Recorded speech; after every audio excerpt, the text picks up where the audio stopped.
Bună dragi urmăritori! Bun venit pe canalul nostru! Te afli la adresa potrivită, unde poți accesa instantaneu cele mai recente știri. Acea zi a început ca atâtea altele de pe platourile de filmare. Lumini aprinse, replici de repetat, zâmbete repetate și o aură de profesionalism. Dar ceva în privirea lui Slatircoglu făcea ca atmosfera să vibreze diferit. Nu era machiajul sau garderoba perfect aleasă. Era ceva mai profund, mai autentic. O sclipire neobișnuită din ochii ei trăda faptul că inima îi bătea diferit. Halil Ibrahim a observat asta imediat ce a intrat. Era ceva în felul în care arăta, o emoție reprimată care cerea să iasă la iveală. Slatircoglu nu era de obicei atât de transparentă cu sentimentele ei în fața echipei, dar acea zi a fost diferită. Poate a fost momentul, poate a fost el. În timp ce se apropiau pentru a repeta o scenă împreună, ea l-a privit cu o intensitate care a evitat personajele pe care le interpretau. Era o privire plină de emoție, amintiri și ceva ce părea mai mare decât ele. Halil Ibrahim a rămas nemișcat o clipă. O cunoștea bine, iar acea expresie îi spunea mai mult decât puteau explica cuvintele. Atunci, fără avertisment, ochii lui Slatircoglu au început să se umezească. Nu era o lacrimă dramatică, precum cele pe care le prefăceau de obicei pe platourile de filmare. Era o emoție autentică, un amestec de recunoștință, nostalgie și poate puțină iubire. Halil Ibrahim a simțit un nod în gât. Totul s-a oprit în jurul lui. Tehnicienii, asistenții, chiar și aerul părea mai dens. Ea a făcut un pas spre el, ca și cum ar fi căutat ceva ce putea găsi doar în prezența lui. Și în acea clipă, el a reacționat într-un mod la care nimeni nu se aștepta. Nu a spus nimic. Nu a făcut niciun comentariu glumeț, așa cum făcea de obicei pentru a destinde atmosfera. A întins mâna și a îmbrățișat-o. Un gest simplu, da, dar în acel context, spunea totul. Slatircoglu și-a pus capul pe pieptul lui, iar el, fără să-i dea drumul, a închis ochii pentru o secundă. Era ca și cum lumea s-ar fi micșorat la acel moment dintre ei. Un moment neprevăzut, fără camere de filmat, fără actorie, doar adevăr. Cei care priveau nu au îndrăznit să o întrerupă. Era ceva sacru în acea scenă. Halil Ibrahim a mângâiat-o ușor pe spate, transmițând calm, putere și protecție tăcută. Slatircoglu nu a spus de ce plângea. Nu era nevoie de asta. Nici Halil Ibrahim nu a întrebat. A înțeles că există emoții care nu au nevoie de explicații, că e suficient să fii acolo.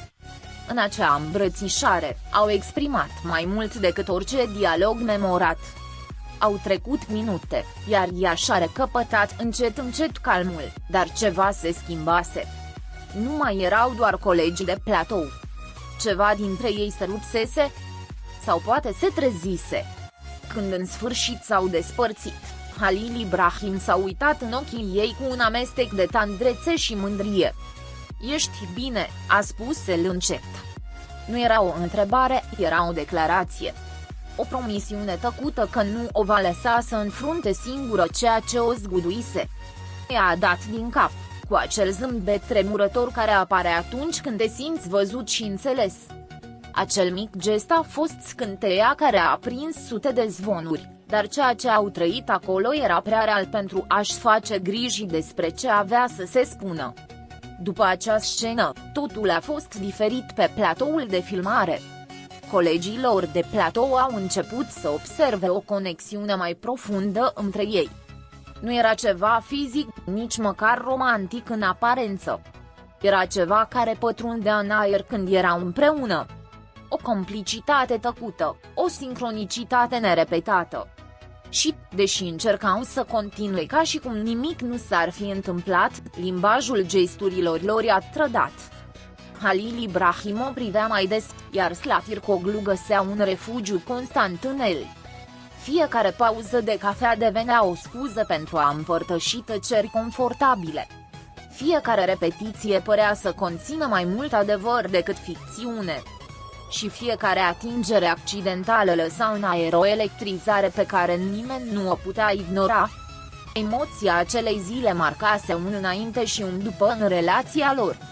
Ceea ce până atunci fusese o prietenie bazată pe respect profesional se transformase în ceva mai intim. Sila Tircoglu a început să se arate mai deschisă, mai vulnerabilă, dar și mai puternică. Iar Halil Ibrahim, din poziția sa, era mereu prezent. Nu doar ca actor, ci ca cineva dispus să sprijine, să asculte și, mai presus de toate, să însoțească. Nu a fost nevoie de declarații mărețe. Ceea ce s-a întâmplat în ziua aceea a vorbit de la sine.